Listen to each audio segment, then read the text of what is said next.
Une fille atteinte de trisomie 21 est moquée, puis elle remporte le concours scientifique de l'État. Marie poussa la porte de la salle de classe, tenant dans ses mains un cahier rempli de croquis et de notes colorées. Ses joues étaient légèrement rosées, un mélange d'excitation et d'appréhension. Elle aimait la science, elle l'avait toujours aimée. Les circuits électriques, les modèles moléculaires, les solutions chimiques colorées, tout cela avait une magie particulière pour elle. Pourtant, chaque fois qu'elle entrait dans cette classe, cette passion se heurtait à des regards moqueurs et des chuchotements étouffés. « Salut Marie !» lança un garçon au fond de la classe, un sourire narquois étirant ses lèvres. « T'as inventé une machine pour devenir normale ?» Des rires éclatèrent autour de lui, et Marie baissa instinctivement les yeux, fixant ses baskets usées. Elle se dirigea silencieusement vers sa place habituelle, un bureau près de la fenêtre. Dehors, le vent faisait danser les feuilles sur les branches des arbres, un spectacle apaisant.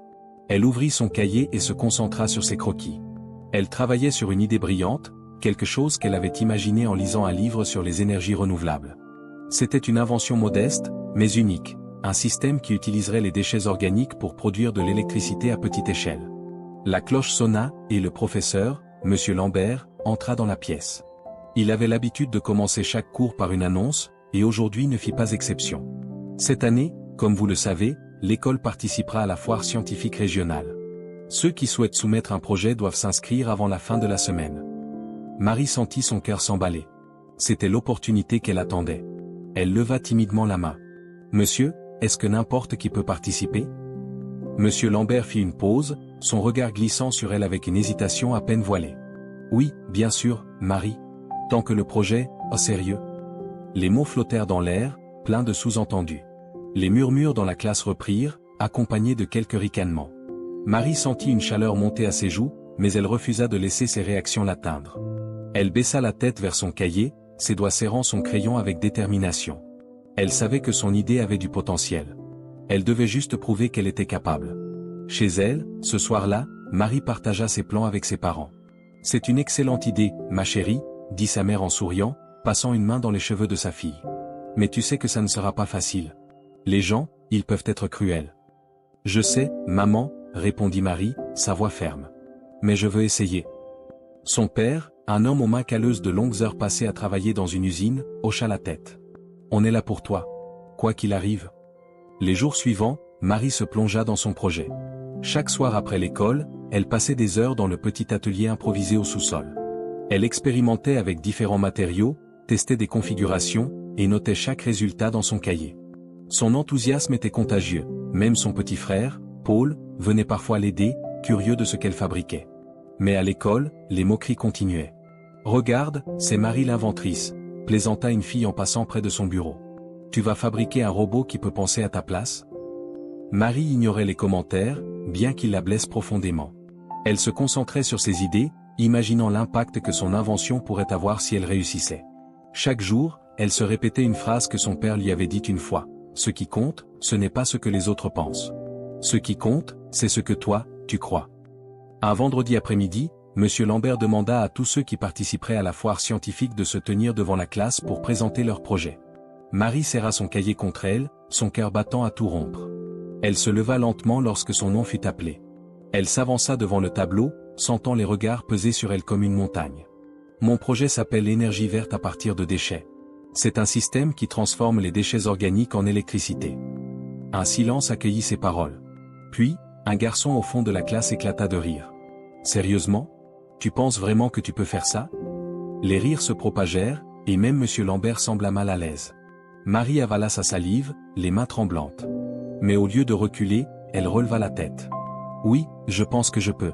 Et je vais essayer. » Le silence retomba, mais cette fois, il était chargé de quelque chose de nouveau. Peut-être un peu de respect, ou simplement de curiosité. Les jours suivants furent remplis de travail acharné. Marie n'avait qu'une idée en tête, sa participation à la foire scientifique. À l'école, les moqueries avaient diminué, mais les regards sceptiques demeuraient. Ses camarades semblaient curieux, mais aucun d'eux ne croyait vraiment qu'elle réussirait. Pourtant, Marie n'avait jamais eu de doute sur sa capacité à mener à bien son projet. À la maison, ses parents la soutenaient sans relâche. Son père avait même trouvé quelques vieux appareils électroménagers qu'il pouvait recycler pour les matériaux. Maman, quant à elle, l'aidait à organiser et à coordonner les tests, apportant une touche de douceur et de soutien dans l'atelier de fortune que Marie avait installé au sous-sol. Le projet prenait forme petit à petit, mais le chemin était semé d'embûches. Les premières versions du prototype ne fonctionnaient pas comme prévu.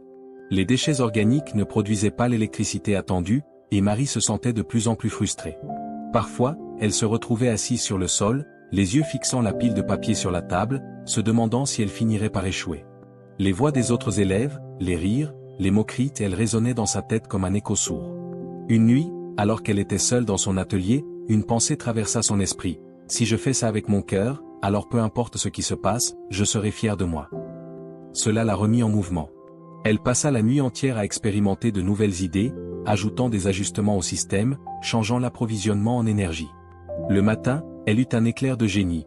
Elle avait trouvé un moyen de connecter son invention à un petit générateur qu'elle avait récupéré dans le garage de son père. En l'espace de quelques heures, le système fonctionna enfin comme prévu. Le jour de la foire scientifique arriva plus vite que prévu. Marie se tenait devant sa table, son cœur battant à tout rompre. Son projet était là, devant elle, un petit appareil aux allures modestes, mais qui, selon elle, était l'incarnation de la persévérance et de l'innovation. Elle avait installé une petite boîte de recyclage à côté, dans laquelle elle mettait des épluchures de pommes de terre et des restes alimentaires. À côté, un petit panneau affichait des données sur l'énergie produite. L'éclairage de sa table était alimenté par l'électricité générée. Dès son arrivée à la foire, elle sentit l'appréhension l'envahir. Les autres projets étaient impressionnants. Des inventions technologiques dernier cri, des machines perfectionnées, des dioramas de molécules.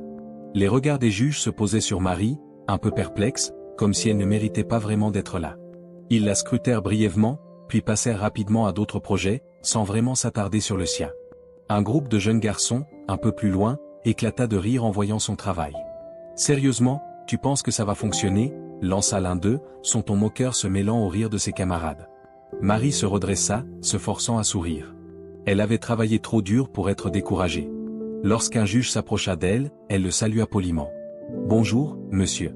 Je m'appelle Marie, et voici mon projet. » Elle expliqua calmement comment son système fonctionnait, montrant les différents éléments de son invention.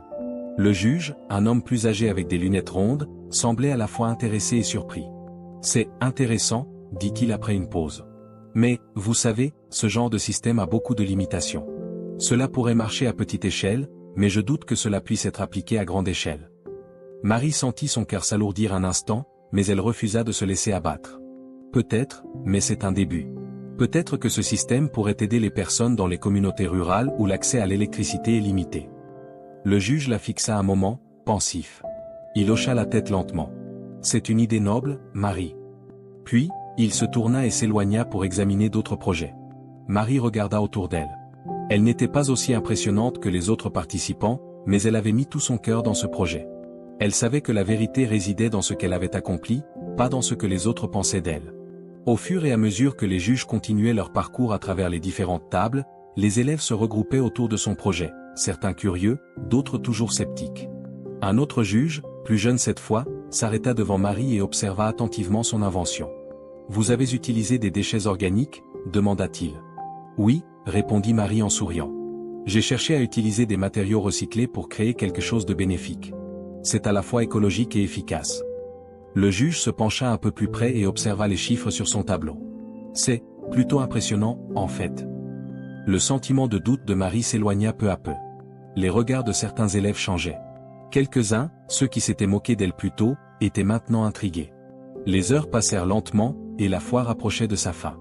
Marie attendait, anxieuse, pendant que les juges se déplaçaient et que les prix étaient distribués. Enfin, les annonces commencèrent. Le nom du premier prix fut prononcé, puis du deuxième. Marie n'écoutait même plus, son esprit envahi par un mélange de fatigue et d'espoir. Elle n'avait pas gagné, elle le savait. Mais il y avait quelque chose en elle qui était différente maintenant. Elle avait fait quelque chose que personne d'autre n'avait fait. Et puis, tout à coup, le micro grésilla. Un dernier prix, celui de l'innovation, était à remettre. Et le prix de l'innovation est attribué à Marie Dupont. Le monde s'arrêta un instant. Marie se leva, abasourdie, avant de se précipiter vers l'estrade. Les applaudissements commencèrent, et elle se sentit comme si elle flottait. Les juges l'accueillirent chaleureusement. Le juge qu'elle avait rencontré plus tôt lui serra la main et lui dit « Vous avez prouvé qu'une grande idée peut venir de n'importe où. Félicitations. » Marie reçut son trophée, mais son esprit était ailleurs, submergé par une vague d'émotions. Elle se tenait là, au centre de la scène, une jeune fille avec un rêve, un projet et une volonté indestructible. La foire scientifique avait changé sa vie, mais plus encore, elle avait prouvé que rien n'était impossible. Marie se tenait sur l'estrade, le trophée entre les mains. Les applaudissements résonnaient dans ses oreilles, mais elle avait du mal à y croire. C'était un moment irréel. Elle avait gagné, oui, mais pas seulement une simple récompense. Elle avait gagné quelque chose de bien plus précieux, elle avait prouvé à tout le monde qu'elle pouvait accomplir ce que beaucoup pensaient impossible.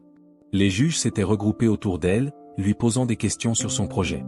Ils étaient sincèrement intéressés, et l'un d'eux, un scientifique d'une université locale, lui proposa même un stage pour l'aider à perfectionner son invention.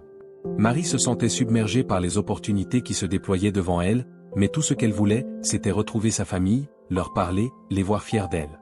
Elle redescendit de l'estrade et se précipita dans le public, cherchant du regard ses parents.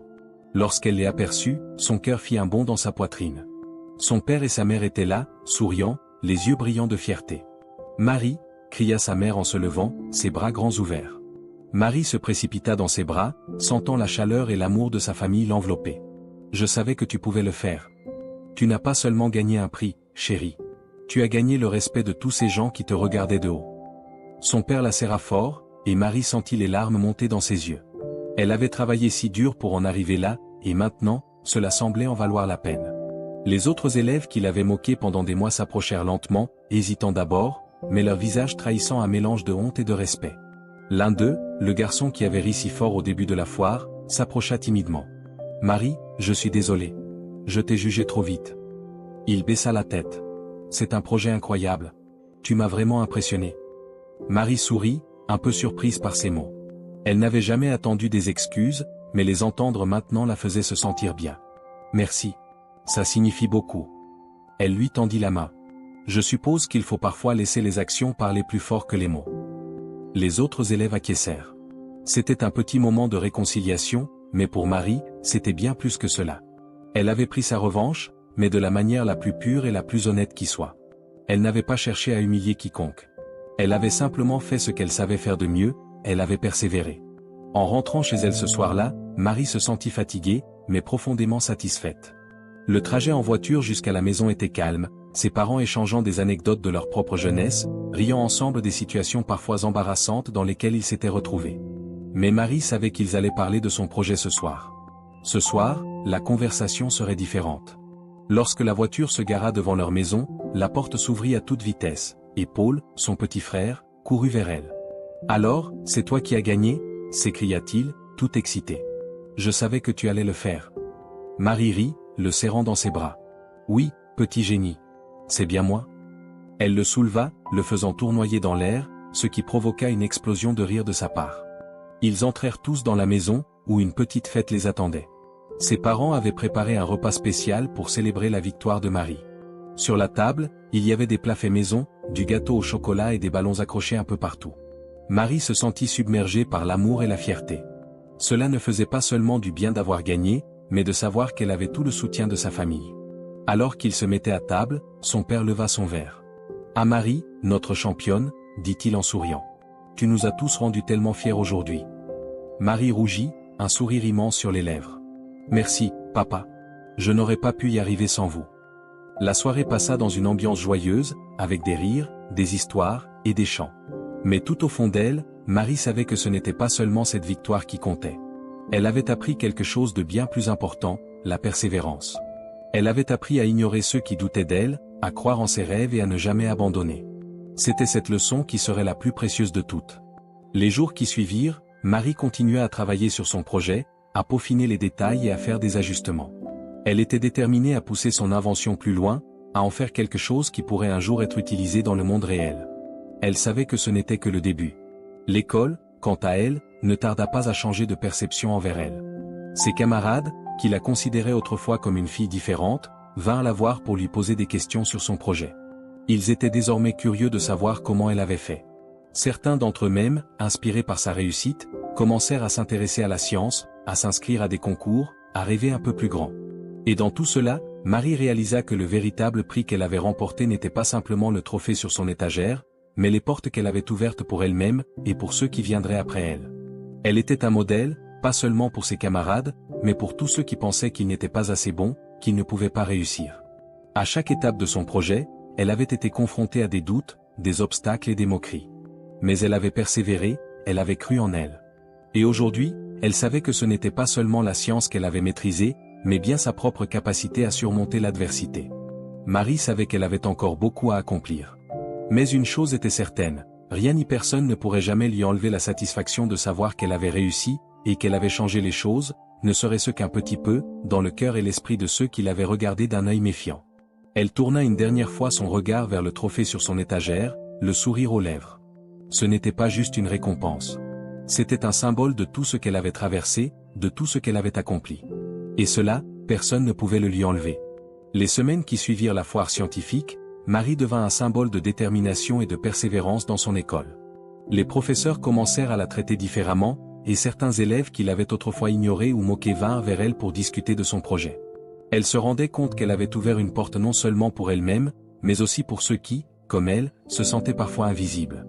Un jour, pendant le cours de biologie, M. Lambert, son professeur, annonça une nouvelle importante. « Marie, j'aimerais te parler après le cours. » L'idée qu'il ait pris cette initiative la surprit. Elle n'avait jamais eu de conversation en tête-à-tête avec lui. Après la cloche, elle s'avança vers son bureau, ses mains légèrement tremblantes, incertaine de ce qu'il voulait lui dire. Monsieur Lambert sourit en la voyant arriver. « Marie, tu sais, ton projet m'a vraiment impressionné. Je pense qu'il a un potentiel énorme. Je parle avec quelques universités et des chercheurs dans le domaine de l'énergie renouvelable, et ils aimeraient en savoir plus sur ton travail. » Marie resta bouche bée. Des chercheurs, des universités? Elle n'avait jamais envisagé que son projet pourrait intéresser de tels experts. « Vous voulez dire que, ils pourraient m'aider » demanda-t-elle, une étincelle d'espoir dans les yeux. « Oui » répondit M. Lambert en hochant la tête. « Mais avant tout, je voudrais te conseiller de faire plus de recherches sur la faisabilité de ton projet. J'ai une collègue qui est chercheuse en sciences environnementales. Je pourrais te mettre en contact avec elle. » Marie se sentit soudainement envahie par une vague d'émotions. Elle avait franchi une étape importante, mais maintenant, cela devenait réel. Cela ne se résumait plus à un simple projet scolaire. Elle pouvait réellement aller plus loin. Les portes qu'elle n'avait jamais imaginées s'ouvraient lentement devant elle. Ce soir-là, en rentrant chez elle, elle annonça à sa famille la nouvelle. « Monsieur Lambert m'a parlé d'une collègue chercheuse. Elle veut que je présente mon projet à des chercheurs. » Ses parents étaient ravis, mais leur inquiétude persistait. Ils savaient que ce nouveau chemin était semé d'embûches. « C'est une excellente opportunité, mais il faudra te préparer. Tu n'es plus simplement une étudiante qui présente un projet. Tu es maintenant une jeune chercheuse. Et cela implique beaucoup de travail et de persévérance. » Marie acquiesça. Elle savait que ses parents avaient raison. Ce n'était pas le moment de se reposer sur ses lauriers. Elle devait aller plus loin, se perfectionner, approfondir son sujet. Les jours suivants furent remplis de recherches. Marie passait de plus en plus de temps à la bibliothèque de l'école, plongeant dans des livres et des articles sur l'énergie renouvelable, le recyclage des déchets organiques, et la manière dont ces processus pouvaient être intégrés dans un système viable à grande échelle. C'était un défi, mais elle était prête. Ses camarades la regardaient parfois avec étonnement lorsqu'ils la voyaient lire des articles scientifiques ou des rapports techniques. Ils se demandaient tous comment elle pouvait être aussi déterminée. Certains avaient encore du mal à accepter qu'une fille différente puisse accomplir une telle prouesse. Mais ils ne comprenaient pas. Marie n'était pas différente, dans le sens où ils le pensaient. Elle était simplement Marie, une jeune fille qui avait un rêve et qui était prête à tout pour l'atteindre. Un matin, en sortant de la bibliothèque, elle croisa des élèves qui se moquaient encore. « Regarde, voilà la fille qui a gagné un prix avec sa petite invention. Elle croit qu'elle va changer le monde. » Marie sentit un pincement au cœur, mais elle ne leur prêta pas attention. Au lieu de cela, elle rentra chez elle, son esprit envahi par l'idée de présenter son projet à des chercheurs, de rendre son invention encore plus grande, plus forte. Quelques semaines plus tard, le jour de la rencontre avec la chercheuse arriva. Marie était nerveuse, mais elle se força à garder son calme. Le laboratoire où elle allait rencontrer les chercheurs était immense, rempli de machines et d'ordinateurs dernier cri. Elle se sentit petite dans ce vaste endroit, mais elle ne laissa pas cela la décourager. La chercheuse, Dr. Aline Dubois, était une femme au regard perçant, mais son sourire était accueillant. Elle se leva de son bureau et tendit la main à Marie. « J'ai entendu parler de toi, Marie. Monsieur Lambert m'a dit que tu avais un projet qui pourrait révolutionner la manière dont nous abordons l'énergie renouvelable à petite échelle. Je suis très impatiente de voir ce que tu as créé. » Marie lui présenta son projet avec enthousiasme, expliquant chaque étape, chaque découverte. Docteur Dubois l'écoutait attentivement, hochant parfois la tête. « C'est impressionnant, Marie. C'est une idée très originale. Mais je pense qu'il te faudrait davantage de tests pour prouver que ton système peut réellement fonctionner à grande échelle. » Marie acquiesça. Elle savait que ce n'était que le début. J'ai encore beaucoup à apprendre. Je veux vraiment y arriver. Dr Dubois lui donna quelques conseils et lui proposa même de l'aider à trouver des fonds pour poursuivre ses recherches. C'était un autre tournant pour Marie. Elle n'avait jamais imaginé que son projet pourrait attirer l'attention de quelqu'un comme Dr Dubois. Cela la remplissait de fierté, mais aussi de détermination. Elle allait continuer à travailler dur, à faire de son mieux. Les mois suivants furent dédiés à des tests, des ajustements et à la recherche de financement. Marie travailla avec acharnement, et son projet devint de plus en plus concret. Chaque jour, elle apprenait quelque chose de nouveau. Parfois, elle échouait, mais elle se relevait toujours, prête à essayer encore. Son nom commença à circuler dans les cercles scientifiques locaux. Elle fut invitée à présenter son projet lors de conférences et à participer à des forums de discussion. Le mot « persévérance » prenait tout son sens pour Marie. Elle était la preuve vivante que l'on pouvait accomplir de grandes choses si l'on y mettait tout son cœur. Et pendant tout ce temps, elle ne perdit jamais de vue la leçon la plus importante. Ce qui comptait, ce n'était pas de plaire aux autres, mais de croire en soi-même. Son projet, son travail, sa réussite étaient le résultat de sa propre foi en elle. Un an après avoir remporté la foire scientifique, Marie se retrouva à une nouvelle étape de son voyage. Elle n'était plus simplement une jeune fille timide avec un rêve. Elle était une jeune scientifique, reconnue et respectée, avec des idées qui commençaient à influencer l'avenir de l'énergie renouvelable. Mais au fond, elle restait cette même Marie, la fille qui n'avait jamais renoncé à croire en ses rêves. Elle se tenait là, sur une scène plus grande que jamais, prête à présenter son projet au monde entier. Ce n'était pas la fin, mais un nouveau commencement. Le commencement d'un avenir qu'elle avait elle-même façonné, avec détermination, courage et un cœur plein de rêves. Marie se tenait dans l'amphithéâtre de l'université, un endroit où elle n'aurait jamais imaginé se trouver quelques années auparavant. Les murs de la salle étaient tapissés de posters de recherche, de photos d'expérimentation, de découvertes scientifiques révolutionnaires. Et aujourd'hui, c'est elle qui allait prendre la parole devant un public d'experts. Elle avait été invitée à présenter son projet lors d'une conférence internationale sur les énergies renouvelables. Le frisson d'excitation, accompagné d'une pointe de nervosité, la traversa, mais elle se força à rester calme. Elle avait parcouru un long chemin pour en arriver là. Ce n'était pas un rêve, c'était sa réalité. Elle s'avança lentement vers le podium, le trophée de la foire scientifique en main, comme un symbole de son parcours. Lorsqu'elle se plaça derrière le micro, un silence respectueux envahit la salle. Les regards curieux des chercheurs, des professeurs et des scientifiques étaient tournés vers elle. Mais au lieu de se laisser intimider, Marie se redressa. Elle avait une mission. Ce n'était pas juste pour elle. C'était pour tous ceux qui, comme elle, avaient été sous-estimés, ignorés, ou jugés incapables. Elle commença à parler. Sa voix était claire et assurée. Elle expliqua l'évolution de son projet, comment elle avait commencé avec une simple idée, un rêve, et comment elle avait travaillé d'arrache-pied pour donner vie à une invention qui pourrait avoir un impact réel. Les chercheurs l'écoutaient attentivement, certains prenant des notes, d'autres hochent la tête. Mais Marie n'était plus intimidée. Elle savait qu'elle était ici pour apporter quelque chose de précieux, quelque chose qui pourrait réellement changer les choses. Elle parla de l'importance de l'énergie renouvelable, de la manière dont la technologie pourrait être adaptée aux besoins des communautés rurales et des régions où l'accès à l'énergie était limité. Elle montra comment son système de production d'énergie à partir de déchets organiques pourrait réduire la dépendance aux ressources traditionnelles tout en étant accessible et durable. Quand elle eut fini, un silence lourd s'installa dans la salle. Puis, un des chercheurs les plus respectés de la conférence, un homme nommé Dr Maurice Lemoine, se leva. Il avait les cheveux grisonnants et un regard perçant. « Marie, commença-t-il, sa voix grave, je suis impressionné par ton travail. Vraiment impressionné. Tu as réussi à démontrer non seulement la faisabilité de ton projet, mais aussi son potentiel. » Marie sentit une vague de chaleur l'envahir. C'était un compliment d'une grande valeur, mais ce qui comptait le plus pour elle, c'était que cette reconnaissance venait d'une personne qu'elle avait toujours vue comme un modèle. Dr Lemoine n'était pas un chercheur ordinaire. Il était un pionnier dans le domaine de l'énergie durable. « J'aimerais te proposer une collaboration. » Il marqua une pause, laissant ses mots s'installer. « Nous pourrions financer des recherches supplémentaires sur ton système, l'améliorer, et peut-être même le mettre en pratique dans des régions qui en ont grandement besoin. » Les yeux de Marie brillèrent. « Vous êtes sérieux ?» Dr Lemoine sourit. « Plus que jamais. » Ce moment marqua un tournant dans sa vie. Ce n'était plus juste un projet scolaire, un petit projet d'école. C'était un projet de transformation, un projet capable de toucher des vies. Son rêve était en train de se réaliser sous ses yeux, et ce n'était que le début. Après la conférence, Marie se retrouva au centre de l'attention. Les scientifiques, les chercheurs, et même des représentants d'organisations non gouvernementales voulaient en savoir plus sur son travail. Ils lui posaient des questions, l'invitaient à des séminaires, à des groupes de discussion. Elle était submergée, mais d'une manière agréable. Elle savait que ce qui se passait maintenant était l'aboutissement de son travail, de ses sacrifices, de ses doutes, mais aussi de sa foi inébranlable en son projet. Lors de la réception qui suivit la conférence, Marie se retrouva à discuter avec des experts du monde entier, partageant ses idées et apprenant des autres. Un journaliste, intéressé par son histoire, vint lui poser des questions.